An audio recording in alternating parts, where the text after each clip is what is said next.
Each one of us is a product of complex interactions that take place over a lifetime, and the subtlest connection or experience may have more profound effects than we can ever imagine. If we can better understand what shapes us in the relational field around us, we might develop more compassion towards ourselves and others. This video offers a model that brings together different ways of thinking about human development and relationships. We might wish to see human development as a straight line from birth to death. However, our lives are far more complicated than that. Before we are born, the world around us is already having an effect. Our parents, their health, their culture, and their life histories will all influence us. Whether our parents were financially secure or struggling to make ends meet, whether they had access to good antenatal care, or whether our parents had positive experiences of being parented themselves, all of these experiences might contribute to who we are when we are born. Our experiences and thoughts around loss and death can also create beliefs that deeply influence our lives. Our knowledge, fear, acceptance, and perhaps the need to pass something on may affect how we choose to live. Some of these factors will be very present to us in our conscious minds. However, much will be out of our awareness, lodged deep in our unconscious. Which will exert more influence on our lives? The conscious thoughts we use to make decisions, or the unconscious forces that seem to make decisions for us? Once we are born, how we get cared for, played with, protected or neglected, whether we feel safe in our childhood home or live in fear, will impact us every day. For some of us, the love and attention we receive will make it easy for us to attach and bond with the people that are important to us.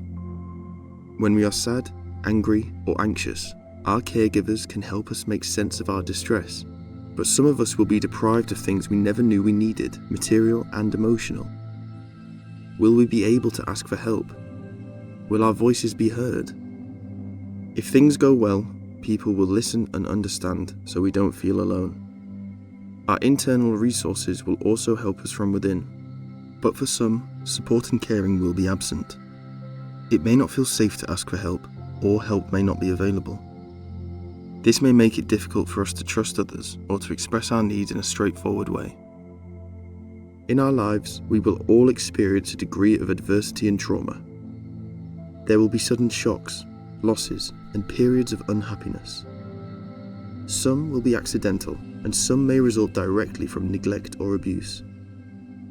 If we have experienced good enough emotional and relational development, this secure attachment will provide us with a buffer against the adversities we will face. However, adversities can severely impact our ability to develop secure attachments. Some of these adversities happen through omission, for example, via deprivation, neglect, and loss, while others occur through commission, such as the traumatic effects of psychological, physical, or sexual abuse.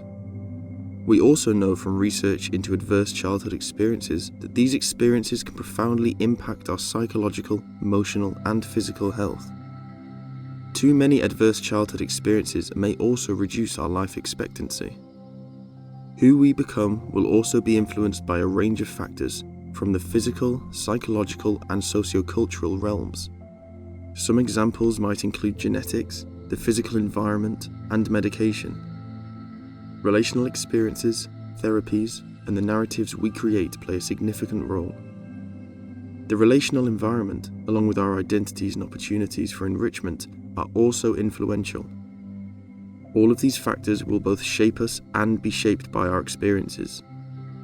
Our individual response to life will depend on what we have, who is around us, the stability of our relationships, our wider circumstances, including our experiences of race, sex, gender and class, on our education and subsequent ability to gain and maintain work. We will all be influenced by our vulnerabilities and our strengths. Some of our vulnerabilities might even become a source of resilience. Some of us will experience a world where we can make meaningful choices and changes, but some of us may be left with feelings of powerlessness, shame, and despair. A good enough balance of positive and negative experiences in life is what determines whether your development will give you sustainable relationships and a good enough life. So how about you? How will your physical health impact your feelings of agency? How will power operate in your life?